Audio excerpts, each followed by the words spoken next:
The Second Amendment, the God-given right of American citizens to keep and bear arms, is as American as apple pie. It's integral. And that was true when it was enshrined by our founders on December 15th, 1791. And it was certainly true 5 years ago when I first brought you this installment. I would argue it's just as important today when you have a sitting former vice president threatening to take out his own citizens with an F-35. Why he picked the F-35, I don't know. Couldn't tell you. The Second Amendment has been the undeniable bedrock of this country since its founding, and with good reason. But a lot of people don't know the reason or the context. Hopefully this helps.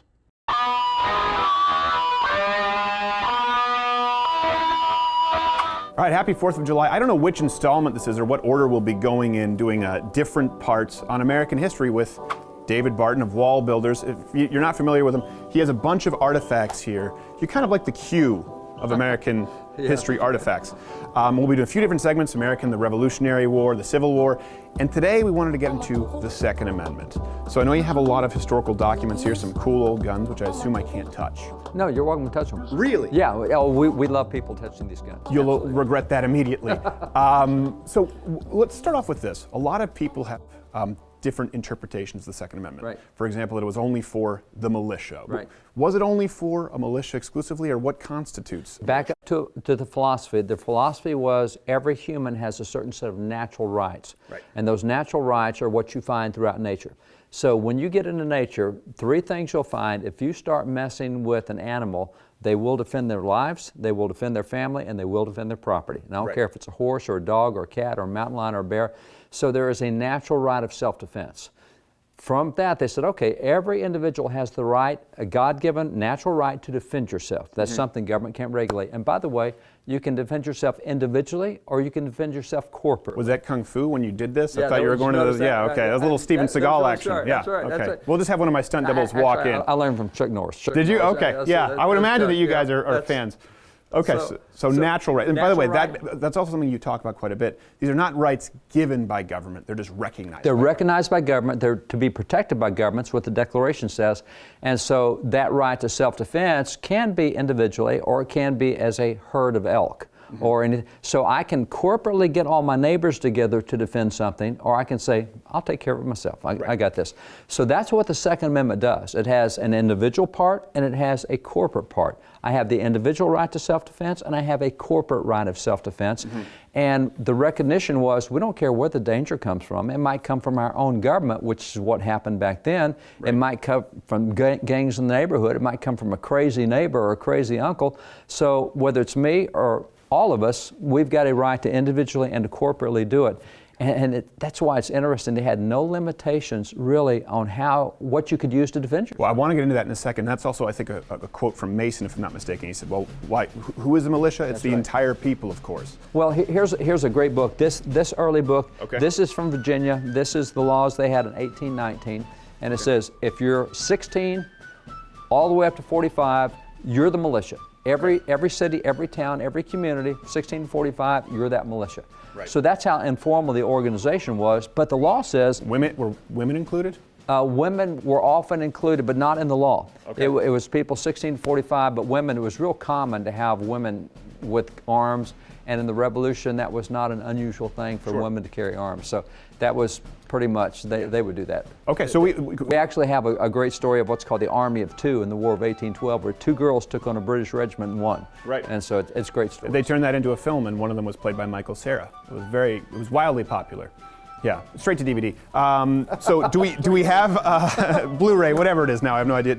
So these are the books that you said. Can you read us some examples of the laws in there? Yeah. I'll just read you some example of this law and what's required. If you want to get in and get it up close, you can do that too. I know we're... So this is all over the state of Virginia, whatever community you live in. It says, and every citizen so enrolled and notified shall within 9 months thereafter provide himself at his own expense with a good musket or firelock, with a priming wire and brush, a sufficient bayonet and belt, with a cartouche box, and 3 pounds of lead, bullets suitable to the bore of his musket or firelock, a good horn containing 1 pound of powder, and 4 spare flints, and shall appear so armed, accounted and provided when called out to exercise their duty, if provided therein. So they've already told you it's 16 to 45 up here, and now here's all the stuff you got to have. You got to be well armed. Now, what if you're above the cutoff of 45? You're still well armed. No. Right. Matter of fact, one of the fun stories of the American Revolution is a guy named Samuel Whitmore, and what happened was, the first battle of the Revolution is Lexington. The second is Concord. And so after the British have been hit at Lexington and at Concord, they start marching back to Boston. And as they're doing so, they're just shooting Americans along the way. All along, there were 4,500 Americans lined up along the road on the way back to Boston shooting at them, and they're just taking everything out. So the word goes ahead of the British, 700, 800 British coming, you guys clear your houses because they're just taking people down. Old man, 80 years old, Samuel, he said, well, not my house. So he goes inside, he gets his musket, he charges it, primes it, loads it. He gets 2 pistols, primes it, loads it. He sticks a sword in his belt. He walks outside, sees 800 British coming at him, ups with his musket, shoots one, drops it, ups with 2 pistols, shoots them. Okay, so now we're left with 797. No, that's right. Still seems like a problem. It is a problem. He goes 2 more, he kills 2 more with his pistols. 80-year-old guy, he pulls his sword out and charges the British, one guy going at him. So they have lost 3 of their comrades right there on the front line. They promptly up and shoot him right in the face, square in the face. And of course he hits the ground, that's it. They stand over him, bayonet him 13 times. Then they took the butt of the rifle and just cracked his skull, crushed his skull. They keep moving. We've shown you don't want to mess with us. The neighbors heard the shooting over at old man Whitmore's house and came to look. And when they got there, he's lying there in a pool of blood, reloading his guns to get another shot off as the British were leaving. He lived another 18 years. After they butted him in the face and bayoneted him 13 times? 13 times. And shot him in the face, butted him in the face. He lived another 18 years. There's a great tombstone to him there, 98 years old. He finally dies after having been. So you didn't get rid of your guns. I mean, there was no point in life. Or Whitmore. Well, yeah, that's right. He's like the candy man. You say his name 3 times in the mirror, he's still liable to show. Oh, it could be. Yeah. He could live forever. On the other end, you got John Quincy Adams, when he's 8 years old, is with the Massachusetts Minutemen, performs all the drills, does all the musket stuff. So Lexington Green, all that stuff, he's out at 8 years old getting ready for all of that. So whether you're 8 or whether you're 80 or 98, doesn't matter. So that kind of brings us to the next question. You hear this quite a bit. Everything you've just talked about, muskets or single-shot pistols. A lot of people say if the Second Amendment were written today, it would be different because they didn't take into account, for example, firearms that might have had higher capacity or were more effective. Do you have any answers for those folks? Yeah, you remember they had 10-shot muskets. Remember the muskets they used back then? Yeah. Not quite. Well, no, I remember they also had the pepper box revolver, right? They did. The puckle gun, the Girondoni air rifle. See, the deal was you have a right to defend yourself. Right. Whatever, you have a right. So the biggest weapon in that day would have been a cannon. Yes. Hands down, cannon. You're allowed as a citizen to own cannons. Yes, that was the letter of Markham reprisal to, was it from well, you have Madison, you have all the, a matter of fact. Yeah, was it Madison? Well, when you go back in state laws provide for it. So the Founding Fathers talked about it because now what they did was said, hey, don't set your cannon off within a mile of town. We're tired of town getting blown up. Right. You know, but you can have a cannon. Whatever the government had, you could have. Right. And that was the belief because we might have to take on the government someday. We hope that never happens. But in case it does, we defend ourselves from anything that comes after us, whether it's from foreign or domestic, whether it's a gang, whether it's a government, whether it's, again, a crazy uncle. Right. We don't care. So for them, there was no limitation on what you could use or how you could defend yourself. So, and if your uncle were Sam Whitmore, you were out of luck. Yeah, that's right. He's going to win. Yeah, I know you don't have the letter of Markham reprisal. This was a letter that was sent to a private ship, right? Where you said, yeah, you know, of course you guys have the right to cannons. Right. But do you have some of the laws here that you said some I didn't pull out the laws on the cannons. There are a number of them. Pretty easy to Google and search and see the town laws. And actually, there were some 1830 decisions where that certain towns said, we're not allowing you to have cannons, we're not allowing you to have these weapons.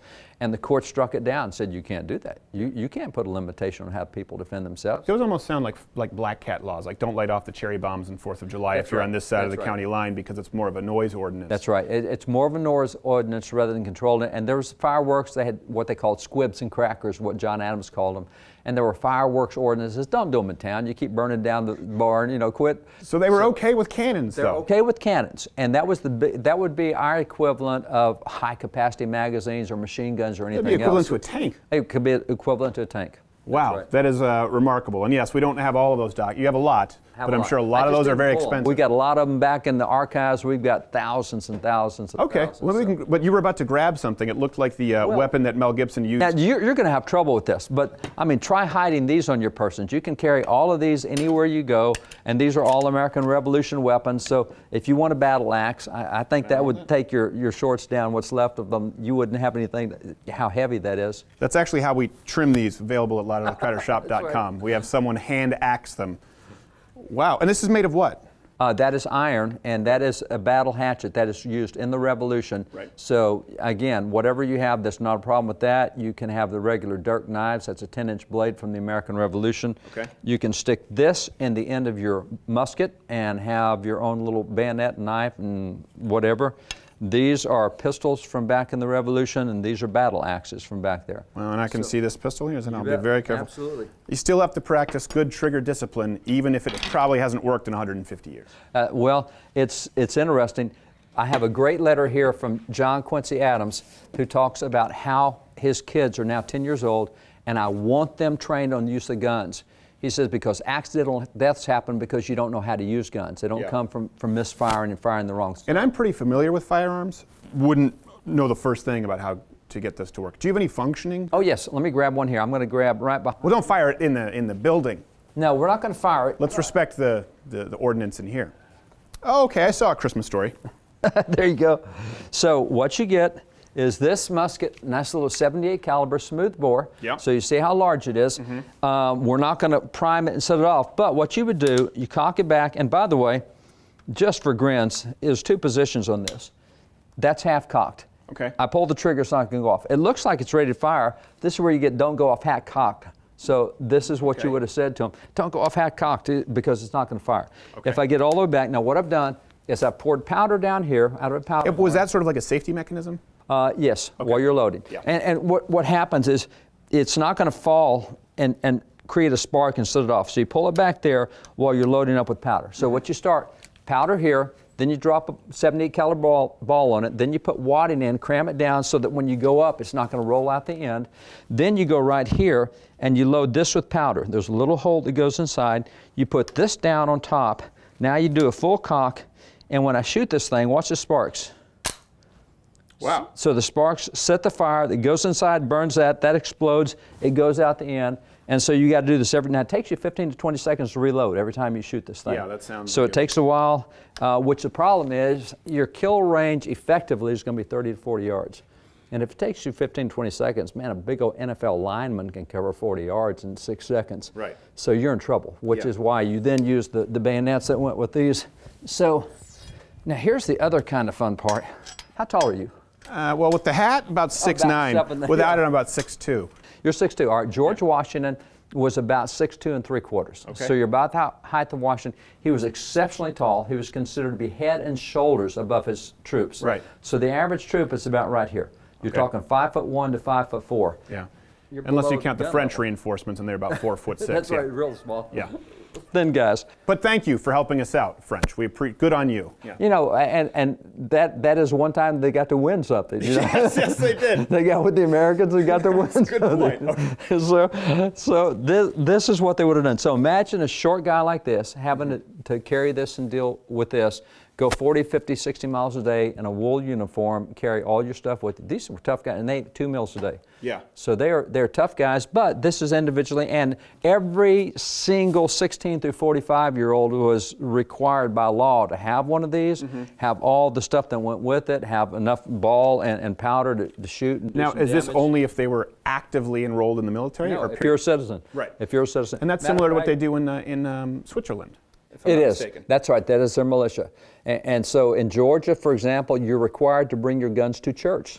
If you go to church, and everybody went to church, you bring your guns to church. So there was no kind of off-limits place in that sense. Some cities tried to pass, no carry zones, and of course kept striking them down. I mean, it didn't stand up. It was a natural right, and a natural right, as you said before, it's not given us by government, it's recognized by government, it's to be protected by government. But like you said, for some people, they might argue, well, this is something that couldn't be hidden, so it was all open carry as opposed to being concealed. And they would say with... Go back to this, go back to this, go back to these. You can hide this under, you got those long jackets. You put that in, hide it. Welcome to hide, but one of the differences back then was we also had a common set of moral values. And so whether it be the Ten Commandments or something else, we have a record of one of the founding fathers. His name is Justice Kent, and James Kent is called a father of American jurisprudence.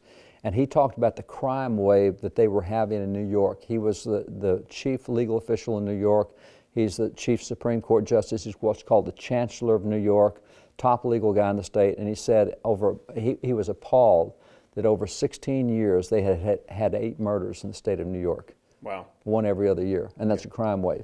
So you had a sense of moral value that was a little different than where we are today, as opposed to Chicago with a killing every 8 hours or whatever. Yeah. So the difference was there was no limitation on this because government can't limit your right to defend yourself. What's this over here that I see? This almost looks like a pump action sort of. It is. This is, we're still Second Amendment here, and this is from a great feminist, except you don't know her that way today. It says Annie Oakley. Here, you right mind turning there. around so we can see here? Got it. You're coming up with your wonderful. Says Annie Oakley right there, so people know who Annie Oakley is. She was a sharpshooter, and she started shooting when she was about 9 years old. By the time she was 15, she had made so much money shooting game and selling it to meat markets that she paid off the family mortgage. She was an orphan. And when was this? This would have been, man, she was 9 years old. She wasn't an orphan. She always had a mom. Her mom got married. That's right. Okay. She was without a father Okay. for a period of time, but not an orphan. That's right. She had a mom. That's right. But what period in time would this have been? This would have been 60s. in 1860s. 1860s, okay. 1860s, because she became really famous on the Buffalo Bill Wild West. Yeah. And so this was the kind of stuff she would do. She would shoot shotguns, pistols, rifles, right hand, left hand, and she was a sharpshooter. What made her a feminist? Well, what made her a feminist was she advocated for all sorts of women's rights. But you don't hear that today because the one right she said especially, here's what makes men and women equal, the gun. Right. If a woman can handle a gun as well as she handles a baby, there's not going to be inequality. Right. And so that doesn't line up with modern feminism, but she was the first female superstar in a male's world. Right. And I mean, what she did, these are targets that she would use.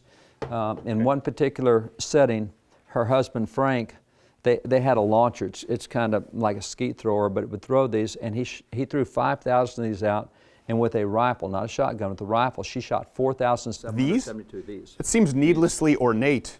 Well, I mean, they could just throw out like Here's the just a contribution clay of the ball. Look at this. That's like a Christmas ornament that you pay a premium for at World Market. This, when it blew up in front of a crowd, you could really see it blow up. Okay. And so this is what they would use in a lot of the shows. And by the way, these were made by the French. So there's a contribution to the French for you you. go. So they made something we could Okay. shoot. So she was actually on a tour of Europe in front of the Queen. This is actually a coin with the Queen's face on it that throw in the air, and she would take and shoot through it. So you see the hole through the middle of it. I would be really intrigued to find people that good a shot today. And so this kind of goes back to the fact that this is in the 1800s. Obviously, people are talking about this as though it's new right now. That, well, we don't have this problem of these many guns today, and they used to be muskets. No, she was firing something obviously significantly more advanced that people would think of as a musket. right. And you really have to get to the 20th century to sort of look at the restriction on firearm rights. You have to get to the really late 20th century Right. to start looking at it. You know, in her case, she actually offered Woodrow Wilson when World War I came, she said, I've trained 15,000 women as snipers. I mean, they can go take care of this problem you got in Europe. And he said, nah, we're not quite ready for that. But that's how many women she had trained with guns. And so this was so common. As a matter of fact, we have a number of these, not Annie Oakley, but these are called gallery guns. Okay. And the reason they are is at carnivals all the way through the 1930s and 40s, you would pay a nickel and get 5 shots, and kids, this is what they would shoot. It was a .22 at the shooting gallery, Right. at the carnival. So kids are doing this all the time, and there's no big deal over it. We don't think that's a big I'm sure there were a few accidents. Well, there probably were, but they were very rare. And looking at the founding era, I've only found 2 gun accidents at all in that era. And Jefferson told his 15-year-old, he said, you take a gun with you everywhere you go. That's one of the best forms of exercise you can have. John Quincy Adams, his 10-year-olds, he says, I want them with guns, I want pistols and rifles. And so they train, because as John Quincy Adams explained, the more familiar you are, the less accidents you have. Right. And so that's what they really did. And so, and you have some books here, is this the physical education book? Yes, it is. Okay. This is a public school PE book. Right. So PE, and this is from all the way through the 1970s, and oh my gosh, do we have all sorts of sports here. If I can get to the front cover of this thing. Yeah, we've got angling and archery and badminton and baseball and softball and basketball and bowling and field hockey and golf and gymnastics and tumbling and handball and lacrosse. And right here we have an entire section on riflery. Wow. And so this is what we're teaching in the 70s, teaching kids how to handle the rifle, the parts of the rifle, all the different parts. And it also shows, along with the rifle, targets, how to score a target. And it shows you how to use a sling when shooting. Yeah. This is how to use the sling, and here was how to score the target. Now, would they actually shoot in school ever, or was it just theoretical? Here's the interesting thing. They show you how to build a target box. And this is inside a house. You're shooting a .22 inside a house. And as they point out, we use these in gymnasiums and hallways and cafeterias. And if you want more information on this, go to the NRA. So there's public schools saying the NRA is your source on this. Right. But in schools, we have .22s, kids shooting .22s in schools, targets in hallways and cafeterias and other places. And this is in the 70s. So this, I mean, think how. So you build the box in shop, and then you blow it up in PE. Exactly. Right. You build a box. And it shows you how to make it safe. So all of this, all the different positions for shooting, standing or prone or sitting or whatever. So this is every kid. Let me ask you this, because we start with the Second Amendment as we're talking about, and clearly if you go through the historical documents, it's meant for more than just muskets, right? So that's put to bed. Everyone was constituted the militia. And now you've showed us these different examples of people who were very comfortable in firing firearms in the schools up until the 70s. When did this sort of phobia of firearms happen? Because the entire time that I've been alive, it's not been that kind of a scenario. We've always been told that, don't touch a firearm, don't go near it, let a parent know, stay away from it. You'll see a massive change in the value system in the 60s and the 70s. We started saying, don't tell me what's right and wrong, and you can't tell me what's right and wrong, and we can't let, in 1980, the Supreme Court said, you can't let kids see the Ten Commandments. If they saw something like don't steal and don't kill, they might obey it. Mm-hmm. So, I mean, we're even at the point where we're taking down what was in courthouses because there's moral values attached to it. With that becomes an increase in lack of self-control. Behavior goes the wrong direction, crime starts rising, and our answer is don't deal with the thinking process, let's take it out of your hands. Yeah. And that's a crazy thing to do.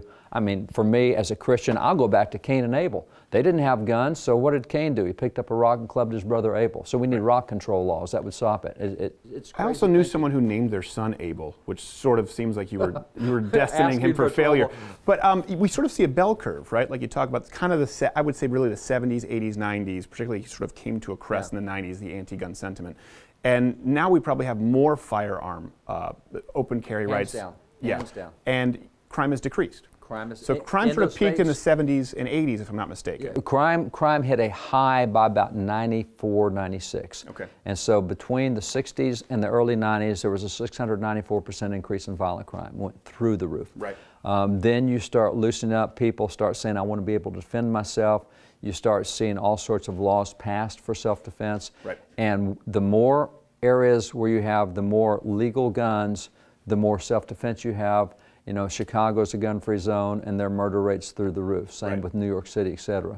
Yeah. So where citizens have the right to defend themselves, I mean, in Texas, quite frankly, nobody really wants to break into a house. Right. Because most Texans own about 23 guns, and you don't want to face what's on the other side of the door. Well, now what would you say to people who compare it, and we do have to get going. I know we have other installments. We have to get to freedom of speech, and we have one on the Revolutionary War, kind of pre-Second Amendment. But what would you say to people who say, well, internationally, we have the worst gun crime in the world, and so some of them acknowledge everything that you're talking about, but they say, we just got it wrong because we have more violent and more gun crime we here. do have more crime, but we have more freedom than anybody in the world. We have less government than anybody else in the world.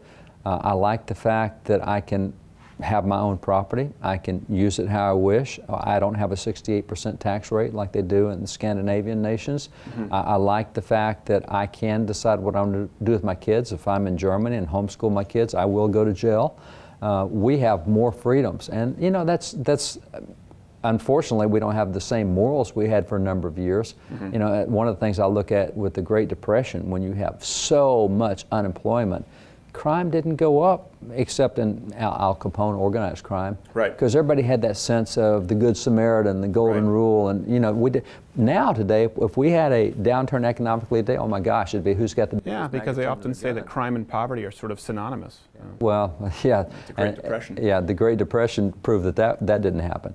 And it is more of a heart issue in so many ways, and we don't deal with good neighborhood. We don't deal with civility and civics and just the responsibilities. So I think that's coming back, and I know that there is a lot more of that in certain geographic regions of the country, and you see the crime is down in those regions. Yeah. So where there's less civility, you see a lot more crime. And even where you have very stringent firearm laws in San Francisco, they'll just defecate on you. They just poop in the streets. So that ends up being a different problem. A different attack. Final question before we end this segment, and happy 4th, everybody. What would you say is the biggest misconception, the number one thing that people get wrong about the Second Amendment? It is none of the government's business. It is an inalienable right given us by God. Government can recognize it, it cannot regulate it. And so that's the biggest conception. Go back to the Declaration, read those first 126 words. It says forth the 5 principles of government. There is a God. He gives you a certain set of rights. Those are inalienable rights. Government must protect them. And then past that, you get the right to consent of the governed. So our decision to choose whether we want gun control laws, that's not our choice. We have the right. It's a natural right to defend ourselves. I'd say that's the biggest misconception, is that government has a right to regulate. It doesn't have a right to regulate our free speech. It doesn't have a right to regulate our private property. Those are all inalienable rights. I think that's the biggest misconception. We think we've allowed government to have a role it should never have had. And that it didn't have. I think that's a good point, and I think the undergirding history, and we'll have some links to some of the other historical documents that I highly encourage you to read, because there's obviously a lot to brush up on outside of just the Declaration and the amendments. Well, thank you so much, Mr. Barton. We appreciate it, and there's more. If you tune in, subscribe. I don't know wherever you can point somewhere, and I'm sure we'll put the button there. More to come. Happy 4th.